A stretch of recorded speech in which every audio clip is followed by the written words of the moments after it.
Now, let's use what we've learned. So, you're on stage, you're singing, you've got a big PA blaring when you sing, and it's a huge stadium. What happens?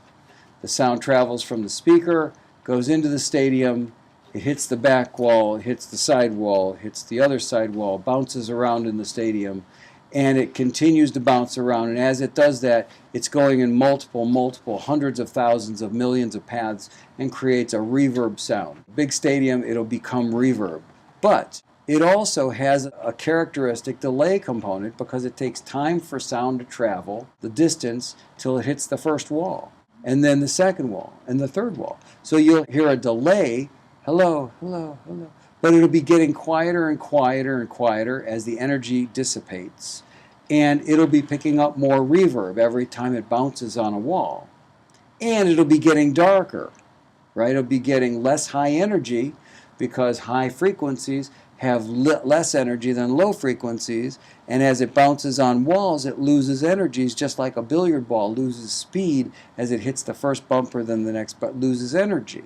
Are you with me? So there's three things that happen.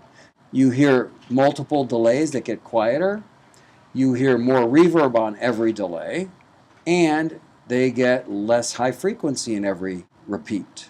How would I simulate that? If I was sitting in a stadium and I had my eyes closed and that was happening, I would hear that. If I'm mixing a record in my little studio, how do I simulate the feeling of being in a stadium? I manipulate the sound to behave that way. So how can I do that? Let's talk about how we can do that. Very simply with the same basic setup that we've been discussing.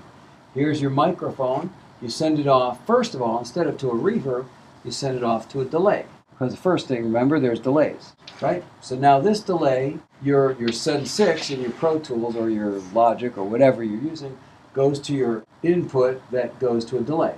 Let's say we set up the delay at a reasonable medium delay length.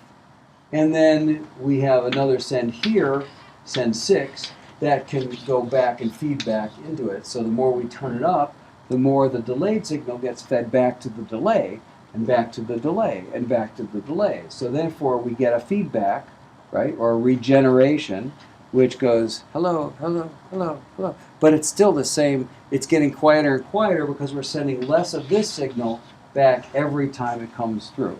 But it's not picking up reverb and it's not getting darker. It's still the same exact repeat, except quieter, but it's repeating. So I've got that part covered. How do I get more reverb on it every time it delays and it regenerates? I can insert in here another reverb. So every time it passes through this input before it gets sent back to itself, it hits a reverb and gets more reverby. So every time it regenerates, it'll get more reverb. And I can insert the last step as an EQ where I roll off the high frequencies. So every time that the delay goes and regenerates and becomes another delay, it gets less high frequencies in it, and it picks up more reverb. And then the next time it comes around, it already has less high frequencies and reverb on it, but it picks up more, and it does more and more, and regenerates more and more, and then all of this gets combined into your stereo mix. And if you do that, you will simulate being in a large stadium with your vocal. Okay, so I'm jumping ahead a little bit to try to keep you interested because this stuff is actually practical. If you know signal flow and how to combine things in certain ways, you can create all sorts of things. And now you know how sound behaves a little bit. You can imagine what would happen in a real circumstance, and so I can recreate it. And you can say this would never happen in a real circumstance where a delayed signal gets brighter and brighter and brighter. So you could do that and create something that never happens in reality to get people's attention. The interesting thing you just brought up is it doesn't have to only be on the microphone. It can be on the snare drum or the bass guitar. So this is how you start manipulating sounds, and you can see how complex mixing can get, but this is just the beginning of it. But understanding how to manipulate signals in terms of signal flow, whether it's virtual or real, is really important, and that all hinges on understanding block diagrams and how you're going to imagine, okay, in your head these blocks, I'm going to go to that reverb and then I'm going to come back here and I'm going to do this and that and the other thing. So you brought up why are auxiliaries important. Very important. Auxiliaries are also called buses And you could call it a bus because what does a bus do? A bus goes down Ventura Boulevard, picks up people on corner A, B, C, and D, and delivers to F. Well, each channel here sends 6, 6, 6, 6. You can send, and it'll all go here, right? So it's like a bus, picks up signal on each sound and then delivers it to your effect. Buses are considered, and auxiliaries are considered internal manipulations within the computer, where inputs and outputs go in and out of the system.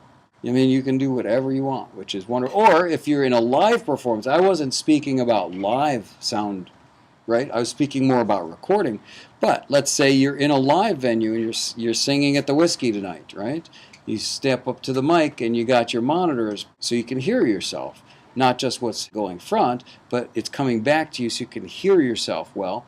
And that comes off the monitor board, which is a bunch of auxiliaries, so they can send you more kick drum, more bass, more vocal, and get a mix for each monitor separately so that each player can have what they need to hear to play best. It's not terribly complicated, but it's really, it can be mind-boggling at first. You know, it's a lot of signals moving around in different places, but it's all very intuitive if you understand and just trace it in your head or trace it on a drawing as to where it's going next.